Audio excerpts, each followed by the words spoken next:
What's up, everyone? Nate here, and I'm back with another Out of the Theater review. Now, this week, I actually went to see two films. I put a little poll up on my Instagram of which one people wanted me to review. The choices were Here, the latest from Robert Zemeckis, and Anora, the latest from Sean Baker. Now, when I'm sitting down here, Anora was in the lead, so I'm going to go ahead and give you my thoughts on this movie. Before I do, if you would, please consider subscribing if you're not already, and hit the bell icon. That way you get notified every time new videos come out. Leave me a thumbs up down below, and also leave me a comment. Is this a movie that you're looking forward to seeing? Did you see it? Did you like it? Did you hate it? I want to know your thoughts. Okay, I had to go 40 minutes away from my house to see this movie. There's literally only like one AMC theater out by Disney that's playing it, so I had to drive out there. 11:45 a.m. show, and I finally got to check this out. It's got like a slow roll. You know, it's one of those movies where played at the Cannes Film Festival. It won the highest award you could win there, the Palme d'Or. And then, of course, it's gotten like that slow roll out here where it played in like 2 theaters in New York and 3 theaters in LA and now 1 theater here. So I went to check it out. As far as Sean Baker is concerned, the only movie of his that I've seen before was The Florida Project.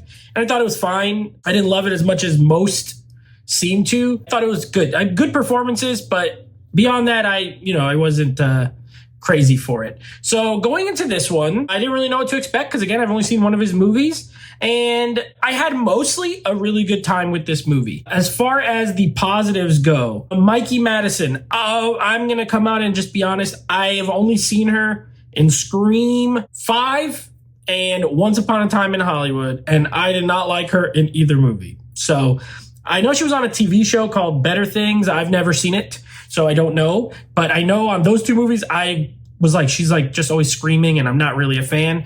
So I was like, okay, I don't know. I'll give her a chance. Let's see what happens here. I thought her performance was very good overall. For me, the accent I mentioned with my cousin and my friends in a group text. To me, it was like that typical acting New York accent. Now, I don't know how else to describe it other than that, but I'm not saying it was bad, and it definitely sounds New York-like, but it sounds like extra.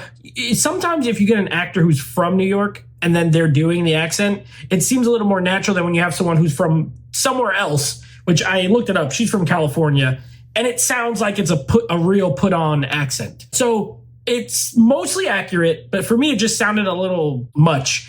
Either way, other than that, I thought her performance was really good. There's a brave role. There's a lot of nudity in this. There's a lot of hysterics and dramatics and a lot of crazy stuff that goes on in this movie. And I thought she was up to the task really well. Other than that, my favorite. There's these 2 characters that come in the middle of the movie. I forget the one guy's name, and the other guy's named Igor.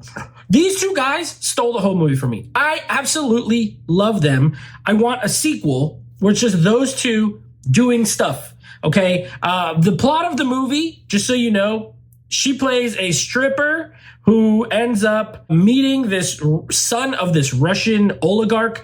They get married. Well, he pays her for a week, like Pretty Woman style. I'll pay you this amount. You be my girlfriend for the week. They end up getting married, and then stuff goes crazy when his family finds out, and they're like, we're coming to America. This is canceled. You get all that from the trailer, so that's not really any spoilers. The second act of this movie was by far my favorite part. The first act, it sets everything up, but I didn't really love the characters. Like her, she's not overly likable in my opinion. As the movie goes on, you do start to feel for her, especially at the end. But in the beginning, I'm like, okay. And I did not like Ivan, the main kid. I like the actor. I thought he was funny. But like the character, I was like, ugh, I don't really like him. So the first act, when they're meeting and going through their whole thing, like it's like a lot of loud music, strip clubs, nudity, drugs, parties for like 40 minutes. And for me, like there's not a ton of plot there other than just these 2 partying and stuff. The second act is where it gets really good, when they have to deal with the repercussions of what the choice that they made in the first act. And then I was in. I was fully in. And let me tell you, this movie is very funny. I didn't laugh much in the beginning. A few times here and there. But in the middle, there's so many funny parts.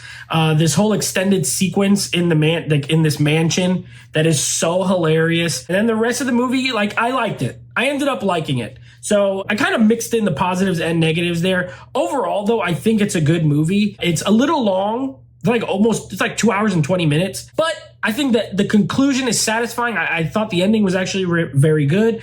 Again, the second act is fantastic. For me, the first act was the weakest part of the movie, but it ends up strong. As long as you end strong, I feel like that's better. So overall, I'm going to give this movie an 8 out of 10. I enjoyed it. I definitely think it's worth your time. Go check it out if it ever opens near you, whenever it opens near you. And let me know, come back and let me know your thoughts on it. Anyway, I will be back next week with another Out of the Theater review. And until then, take it easy.